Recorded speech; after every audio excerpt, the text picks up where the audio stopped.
Les gars, on va écouter ce jeune Marocain, ensuite on va lui répondre. Écoutez très bien ce qu'il dit. Moi, la Coupe du Monde va commencer. Et il faut parler aussi de ce qui s'est passé lors des précédentes Coupes du Monde, où dans certains pays, que ce soit en Afrique, en Amérique latine, ou dans d'autres endroits dans le monde, que ce soit en Europe même, des crimes qui ont été liés à la Coupe du Monde. Et là, on va parler des crimes rituels d'enfants pour remporter la Coupe du Monde 2018 au Sénégal. Parce que oui, c'est un fait, c'est arrivé. Des enfants ont été kidnappés et sacrifiés pour que le Sénégal remporte la Coupe du Monde. Le Sénégal ne l'a pas remporté malheureusement en 2018. Ils sont fait éliminer dès le premier tour, mais ces faits sont réels et avérés. Bon, après avoir inventé, mentir sur tout un peuple, faire des accusations de crimes aussi graves, maintenant, est-ce que, après que tu as publié ta vidéo, tu es soulagé? Tu n'as même pas eu 1500 vues avec cette vidéo-là. Ce qui montre que ce genre de comportement-là, ça ne paye pas. Tu crois que le Sénégal est en clash avec le Maroc? Le Sénégal n'est pas en clash avec le Maroc. D'ailleurs, le Sénégal est en clash avec personne. Nous, on est concentrés sur notre Coupe du Monde. La Coupe d'Afrique est finie depuis des mois. Peut-être au début, les gens étaient un peu énervés, mais tout le monde est calmé, les gens sont passés à autre chose. S'il y a des informations, on le passe et puis on avance. Mais ce que tu fais n'a pas de sens. Tu sais pourquoi ça n'a pas de sens? Parce que ce que tu fais là, tout le monde peut faire cela. Les influenceurs sénégalais peuvent aller récupérer tout ce qui est mauvais au Maroc, l'afficher. Ils peuvent aller prendre les autorités marocaines, les afficher, parler mal, les dénigrer, dire tout ce qu'ils veulent de mal. Et ça sera publié partout. Et ça fera plus de vues que tout ce que vous faites là. Parce qu'on a plus de visibilité, on a plus de vues sur Internet que vous. Mais vous savez pourquoi on ne va pas faire cela? Parce qu'on a une éducation. Parce qu'on sait que le Maroc ne se limite pas à certains d'entre vous sur TikTok. Parce qu'on sait que parmi des Marocains là, il y en a des millions qui sont des gens bien, qui sont des gens honnêtes. Et parmi ces Marocains là, il y en a des millions, ils s'en fichent du football. Certains même ne regardent même pas le football.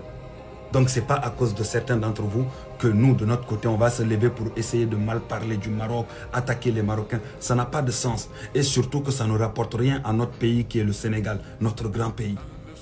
À un moment, il faut arrêter les bêtises. Ce que tu fais là, ça ne va rien te rapporter d'autre à part que des problèmes. Tu crois que tu vas faire cela, ça va créer un buzz, ça va être viral, ça va créer un clash entre Sénégal et Maroc, etc. Ton visage va circuler. Non, c'est pas ça. Moi, je fais une vidéo juste pour te conseiller. Supprime la vidéo, passe à autre chose. Tu peux taquiner, tu peux envoyer des pics au Sénégal. Oui, ça se passe actuellement. Mafé est plus, Tchep est meilleur que Couscous. Oui, ça c'est des trucs qu'on peut le faire. Tu vois, notre équipe est meilleure, on a plus d'équipes. Oui, on peut se comparer sur pas mal, il y a plein de choses. Mais il faut éviter d'inventer et surtout de faire des accusations aussi graves. Parce que tout ce que tu vas récolter, c'est des milliers de plaintes. Oui, ça va finir de toi et les membres de ta famille devant le procureur de la République. Et tu ne pourras pas justifier ce que tu dis. Et ça va te coûter cher au final. Donc si j'ai un conseil à te donner, je pense que tu ne dois pas dépasser les 25 ans. Donc en tant que grand frère, je te conseille de supprimer ta vidéo. Après, tu peux le laisser faire ce que tu veux.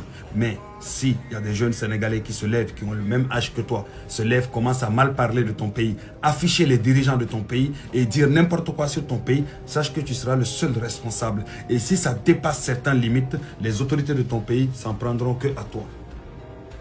Ça va te coûter quoi? Que des problèmes, rien d'autre. Donc ça n'a pas de sens. Moi, c'est ce conseil-là que je voulais te donner. On n'a pas le temps. Il faut éviter de créer la fitna. Parce que ce que tu fais, il n'y a que ça que ça va donner. Et tu ne vas rien y gagner. Parce que ce que tu fais, les Sénégalais, les jeunes Sénégalais, ils font ça 40 000 fois. Ils peuvent faire 10 000 fois pire. Mais ça va rapporter quoi à notre pays? Nous-mêmes, en tant que leurs grands frères, on ne veut pas qu'ils se rabaissent à ce genre de choses-là.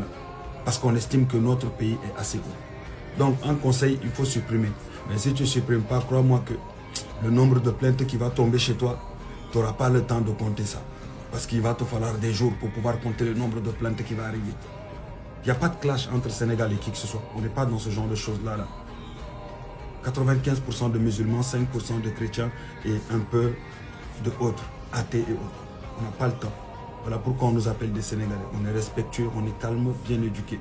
Oui, on peut des fois s'énerver et puis dépasser certaines limites, oui. Mais après, quand on est redescendu, on passe à autre chose. Donc, je te conseille un truc, enlève ta vidéo. Sinon, bon courage à toi pour la suite.